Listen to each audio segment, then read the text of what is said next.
16ാം നിയമസഭയിലേക്കുള്ള തെരഞ്ഞെടുപ്പിൻ്റെ പരസ്യപ്രചാരണം 3 ദിവസം കഴിഞ്ഞ് സമാപിക്കാനിരിക്കുമ്പോൾ വർഗീയതയിലേക്ക് അജണ്ട സെറ്റ് ചെയ്യാനുള്ള ശ്രമങ്ങളിലാണ് UDF. ഖേദത്തോടെ പറയേണ്ടി വരുന്നൊരു കാര്യമാണത്. കാരണം കേരളത്തിൻ്റെ രാഷ്ട്രീയ ഭൂമികയെ സാമുദായികതയിലേക്കും വർഗീയതയിലേക്കും കൊണ്ടുപോകാൻ ശ്രമിക്കുന്ന പാർട്ടികളെയോ മുന്നണിയോ സ്ഥാനാർത്ഥികളെയോ ജനം ബഹിഷ്കരിക്കും എന്ന് അറിയാത്തവരല്ല കോൺഗ്രസ്സുകാരും ലീഗുകാരും UDF മൊത്തത്തിലും. അതുകൊണ്ടാണല്ലോ സംഘപരിവാറിന് കേരളത്തിൽ കാലുകുത്താൻ കഴിയാത്തത്.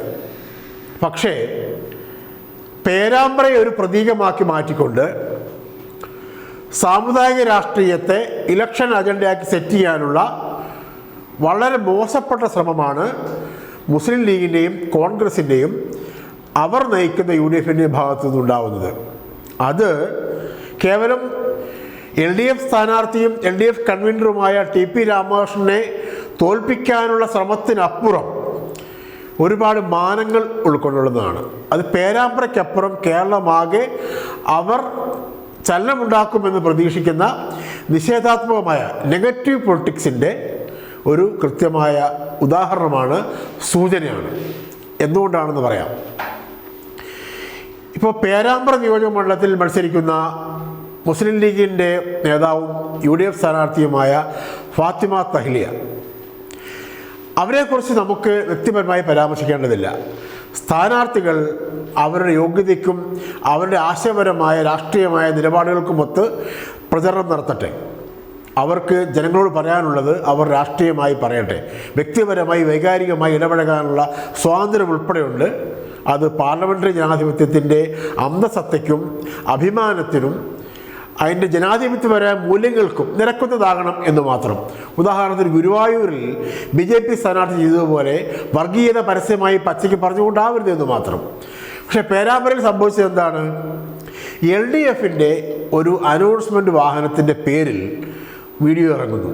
അതിൽ ഫാത്തിമ തഹ്ലിയ നമ്മുടെ സമുദായത്തിലെ കുട്ടിയാണ് എന്ന് ലീഗ്, കൗമിലെ കുട്ടി എന്ന് പറഞ്ഞാൽ കൗം എന്ന് പറഞ്ഞാൽ ആ അറബി വാക്കിൻ്റെ അർത്ഥം സമുദായം എന്നാണ്. നമ്മൾ സാധാരണ നമ്മുടെ കുട്ടിയാണ് എന്ന് എല്ലാവരും പറയുമല്ലോ. ക്രിസ്ത്യാനിയും മുസ്ലിമും നായരും ഈഴവരും ദളിതരും എല്ലാവരും സാധാരണ പാർട്ടിക്കാരും നമ്മുടെ DYFIയുടെ കുട്ടിയാണ്, യൂത്ത് കോൺഗ്രസിൻ്റെ കുട്ടിയാണ്, KSFIയുടെ കുട്ടിയാണെന്നൊക്കെ പറയും. അതൊന്നും നെഗറ്റീവായി മറ്റാരിൽ നിന്നെങ്കിലും അടർത്തി മാറ്റാനുള്ള എന്തെങ്കിലും ശ്രമങ്ങളല്ല. അത് വർഗീയമായി ഏതെങ്കിലും ആളെ പ്രത്യേകമായി ചേർത്ത് പിടിക്കുമ്പോൾ അത് വേറൊരാൾക്കോ വേറെ സമുദായത്തിനോ വേറൊരു വിഭാഗത്തിനോ എതിരാകുമ്പോഴാണ് വർഗീയതയും വിഭാഗീയതയുമായി മാറുന്നത്. നമ്മുടെ കുട്ടി എന്നൊരാളെക്കുറിച്ച് പറയുന്നത് അത് എല്ലാ അർത്ഥത്തിലും എപ്പോഴും നെഗറ്റീവ് ആകണം എന്നില്ല. നമ്മുടെ പറയുന്ന പോയിന്റ് എന്ന് വെച്ചാൽ സമുദായത്തിലെ കുട്ടി ആണ് എന്ന് മുസ്ലിം ലീഗ് പ്രചരിപ്പിക്കുന്നു, അത് വർഗീയമാണ് എന്ന് LDFിൻ്റെ അനൗൺസ്മെൻറ്റ് വാഹനത്തിൽ വന്നു എന്ന വീഡിയോ വ്യാപകമായി പ്രചരിക്കുന്നു. അത് പിന്നീട് ലീഗും കോൺഗ്രസും അവർക്ക് വേണ്ടി പ്രവർത്തിക്കുന്ന മാധ്യമങ്ങളും PR ഏജൻസികളും കത്തിക്കുന്നു, സോഷ്യൽ മീഡിയയിൽ വ്യാപകമായി പ്രചരിപ്പിക്കപ്പെടുന്നു. പക്ഷേ LDF കൺവീനറും പേരാമ്പ്രയിലെ LDF സ്ഥാനാർത്ഥിയുമായ TP രാമകൃഷ്ണൻ കൃത്യമായി പറഞ്ഞു, അത് ഞങ്ങളുടേതല്ല, ഞങ്ങളുടെ സ്ക്രിപ്റ്റിൽ അങ്ങനെ ഒരു അനൗൺസ്മെൻ്റ് ഇല്ല, ഞങ്ങൾ അങ്ങനെ അനൗൺസ്മെൻറ്റ് നടത്താൻ തീരുമാനിച്ചിട്ടുമില്ല. ആ സ്ക്രിപ്റ്റ് തരാം, അതിൻ്റെ പെൻഡ്രൈവ് തരാം, അനൗൺസ്മെൻ്റ് അടങ്ങിയ പെൻഡ്രൈവ് തരാം, സ്ക്രിപ്റ്റ് തരാം.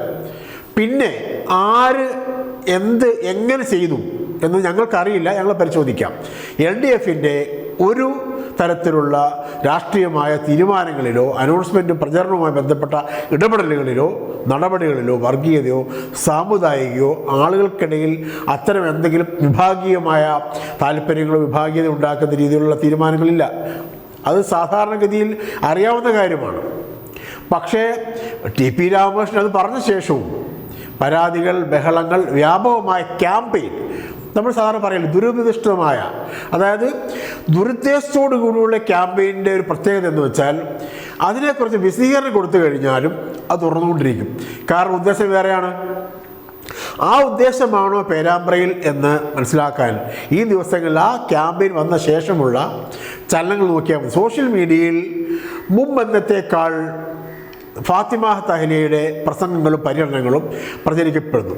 അതായത് UDFിൻ്റെ ഭാഗമല്ലാത്ത, ഔദ്യോഗികമായി UDFിൻ്റെ ഘടകകക്ഷി അല്ലാത്ത ജമാഅത്തെ ഇസ്ലാമിയുടെ വെൽഫെയർ പാർട്ടി ഫാത്തിമ തഹ്ലിയയ്ക്ക് വേണ്ടി നടത്തിയ ഇലക്ഷൻ ക്യാമ്പയിൻ, ഇലക്ഷൻ കൺവെൻഷൻ, അതിൻ്റെ നോട്ടീസ് പുറത്തു വന്നു.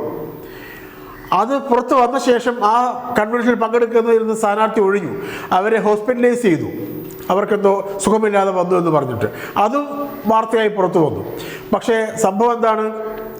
ചില പ്രത്യേക തരത്തിലുള്ള ലേബൽ കൊടുത്തുകൊണ്ട് UDF സ്ഥാനാർത്ഥിയെ അവതരിപ്പിക്കാനും അത് അവർക്ക് വോട്ടാക്കി മാറ്റാനും ശ്രമിക്കുന്നുണ്ട് എന്ന രാഷ്ട്രീയമായ ആരോപണം നിലനിൽക്കുകയാണ്. അത് LDFിൻ്റെ ലേബലിലാകാൻ ആണ് ശ്രമിക്കുന്നത് ഇവർ. അതായത് LDFിനെ ചാരി സാമുദായികമായ ക്യാമ്പയിൻ നടത്താൻ UDF കേന്ദ്രം നടത്തുന്ന ശ്രമമാണ് ഈ പേരാമ്പ്രയിൽ നടക്കുന്ന ഇപ്പോഴത്തെ കാര്യങ്ങളുടെയും ഇപ്പോഴത്തെ ഈ ബഹളം വെക്കലുകളുടെയും ആകത്തുക. സംഘപരിവാറിനെതിരെ, എല്ലാത്തരം വർഗീയതയ്ക്കുമെതിരെ, വർഗീയതയ്ക്കും ഫാസിസത്തിനുമെതിരെ, ജനാധിപത്യത്തിന് വേണ്ടി, മതേതരത്വത്തിന് വേണ്ടി അതിശക്തമായി വിട്ടുവീഴ്ചയില്ലാതെ നിലകൊള്ളുന്ന, സത്യസന്ധമായി നിലകൊള്ളുന്ന പാർട്ടിയും മുന്നണിയും നേതാക്കളും LDFും CPM നേതാക്കളുമായിരിക്കെ അതങ്ങനെയല്ല, അവരാണ് വർഗീയത വളർത്തുന്നത് എന്ന് പ്രചരിപ്പിക്കുന്ന ആ തന്ത്രമുണ്ടല്ലോ. അതായത് ആരാണോ വർഗീയതയ്ക്കെതിരെ അവരാണ് വർഗീയത പ്രചരിപ്പിക്കുന്നത് എന്ന് പറയുന്ന ഈ കനകോലുവിൻ്റെ വിഷലിപ്തമായ തന്ത്രം, കുതന്ത്രമാണത്. ആ തന്ത്രത്തിൻ്റെ ഈ തെരഞ്ഞെടുപ്പിലെ ക്ലാസിക് എക്സാമ്പിളായി മാറുകയാണ് പേരാമ്പ്ര. പേരാമ്പ്രയിലെ ഫാത്തിമ തഹ്ലിയയുടെ പേരിൽ ഇലക്ഷൻ പ്രചരണ വാഹനത്തിൽ, അനൗൺസ്മെൻറ്റ് വാഹനത്തിൽ ഉണ്ടായി എന്ന് പറയുന്ന അനൗൺസ്മെൻറ്റിനെ LDF തള്ളിപ്പറഞ്ഞ ശേഷവും അതങ്ങനെയല്ല എന്ന് പ്രചരിപ്പിച്ച് അതിൽ നിന്ന് വോട്ടുണ്ടാക്കാൻ, അതിൽ നിന്ന് വിജയമുണ്ടാക്കാൻ ശ്രമിക്കുന്ന ഈ രാഷ്ട്രീയമാണ് വർഗീയ രാഷ്ട്രീയം. ഇതിനെയാണ് LDF, ഇതിനെയാണ് കേരളത്തിലെ മതേതര വിശ്വാസികൾ കൃത്യമായി പറയുന്നത് വർഗീയ രാഷ്ട്രീയമെന്ന്. ആലോചിക്കണം. മതമാണ് പ്രശ്നം എന്ന് പരസ്യമായി പ്രസംഗിക്കുന്ന KM ഷാജിമാരുടെ പാർട്ടിയാണ് മുസ്ലിം ലീഗ് എന്ന് വിചാരിക്കണം. മുസ്ലിം ലീഗ് മതനിരപേക്ഷതയുടെയും അല്ലെങ്കിൽ മതനിരപേക്ഷതയുടെയും സാമുദായികതയ്ക്കെതിരായ രാഷ്ട്രീയത്തിൻ്റെയും വക്താക്കളാണ് എന്ന് പറയുന്നിടത്തോളം വലിയ തമാശ ഈ തെരഞ്ഞെടുപ്പിൽ മാത്രമല്ല ഒരു തെരഞ്ഞെടുപ്പിലും ഉണ്ടാവാനില്ല. അവർ സമുദായത്തിൻ്റെ പേരിൽ വോട്ട് പിടിക്കുന്നവരാണ്. അവരുടെ പാർട്ടിയുടെ പേര് തന്നെ മുസ്ലിം എന്നാണ്. അങ്ങനെ ഉണ്ടെങ്കിൽ അവർ മുസ്ലിം എന്ന പേര് മാറ്റട്ടെ എന്ന് എത്രയോ തവണ ഏതൊക്കെ തലങ്ങളിൽ ചർച്ചകൾ ഉണ്ടായിട്ടുണ്ട്. അവർ മാറ്റിയില്ലല്ലോ. അവർ ഏറ്റവും ഒരു സെക്കുലർ ആണെങ്കിൽ അതിനൊരു ജയന്തി രാജനെ വെച്ചതുകൊണ്ട് അല്ലെങ്കിൽ ഒരു രാമനെ വെച്ചതുകൊണ്ട് അവർ സെക്കുലർ ആവില്ല. പേരിലുൾപ്പെടെ സെക്കുലർ ആവാൻ തയ്യാറാവണം. ആലോചിക്കണം. യൂത്ത് ലീഗ് ഒരു സബ് കമ്മിറ്റി മുമ്പ് വെച്ചു. എന്തിനാണെന്നറിയാമോ? കൊടി മാറ്റാൻ. പച്ചക്കൊടി, നിലാവും ചന്ദ്രക്കരയും നക്ഷത്രവുമുള്ള പച്ചക്കൊടി മാറ്റി വേറൊരു കൊടിയാക്കണമെന്ന നിർദ്ദേശം പാർട്ടിക്കുള്ളിൽ ഉയർന്നപ്പോൾ യൂത്ത് ലീഗ് നേതാക്കൾ ഉൾപ്പെടുത്തിക്കൊണ്ട് ലീഗ് ഒരു സബ് കമ്മിറ്റി വെച്ചു. ആ സബ് കമ്മിറ്റി ഒരു പതാകയുടെ രൂപരേഖ ഉണ്ടാക്കി റിപ്പോർട്ട് സമർപ്പിച്ചു. അത് ലീഗിനകത്തുണ്ട്. ലീഗിന് കൊടി മാറ്റാൻ പോലും താല്പര്യമില്ല, പിന്നെയല്ലേ പേര് മാറ്റുന്നത്. പക്ഷെ അവർക്ക് എല്ലായ്പ്പോഴും സെക്കുലർ ആയിരിക്കുകയാണ്. സമുദായത്തിൻ്റെ പേര് ചേർത്ത് പറഞ്ഞാൽ ആ നിമിഷം അവർക്ക് വിരൽ പിടിക്കുകയും ചെയ്യും. ആലോചിക്കണം. രാഹുൽ ഗാന്ധിയും പ്രിയങ്ക ഗാന്ധിയും അടക്കമുള്ള കോൺഗ്രസിൻ്റെ ദേശീയ നേതാക്കൾ, വയനാട് ഇപ്പോഴത്തെ MP, മുൻ MP ഒക്കെ പങ്കെടുക്കുന്ന റാലികളിൽ മലപ്പുറത്ത് പോലും ലീഗിന് പച്ചക്കൊടി കാണിക്കാൻ പറ്റില്ല. പച്ച ബലൂണാണ് അവിടെ അനുവദിക്കപ്പെട്ടിരിക്കുന്നത്. കാരണം എന്താണ്? സംഘപരിവാർ പേടിയാണ്. കേരളത്തിന് പുറത്ത് ലീഗിൻ്റെ പച്ചക്കൊടി കണ്ടാൽ അത് പാകിസ്ഥാൻ്റെ കൊടിയാണെന്ന് സംഘപരിവാർ പ്രചരിപ്പിക്കും. അത് കോൺഗ്രസിന് കുഴപ്പമാണ്. കോൺഗ്രസിന് അതിനെക്കുറിച്ച് പേടിയാണ്. അതുകൊണ്ട് പച്ചക്കൊടിക്ക് പകരം, സ്വന്തം പതാകയ്ക്ക് പകരം പച്ച ബലൂൺ ഉയർത്തേണ്ടി വരുന്ന ഗതികെട്ട രാഷ്ട്രീയമുള്ള പാർട്ടിയാണ് മുസ്ലിം ലീഗ്.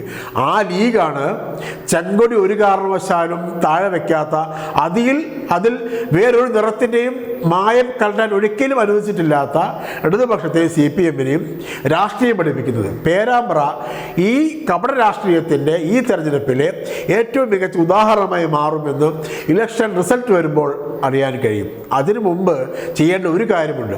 വർഗീയ രാഷ്ട്രീയത്തോടുള്ള ഈ തരത്തിലുള്ള കപടമായ സമീപനത്തിൽ നിന്ന് ജനങ്ങൾ, വോട്ടർമാർ, മാധ്യമങ്ങൾ വിട്ടുനിൽക്കണം. അല്ലെങ്കിൽ അത് നമ്മുടെ കേരളത്തിന് ഒരുപാട് ദോഷം ചെയ്തേക്കാം എന്ന് മനസ്സിലാക്കാനുള്ള തിരിച്ചറിവുണ്ടാവണം. ഞങ്ങൾക്ക് അത്രയേ തൽക്കാലം പറയാനുള്ളൂ. നന്ദി, നമസ്കാരം.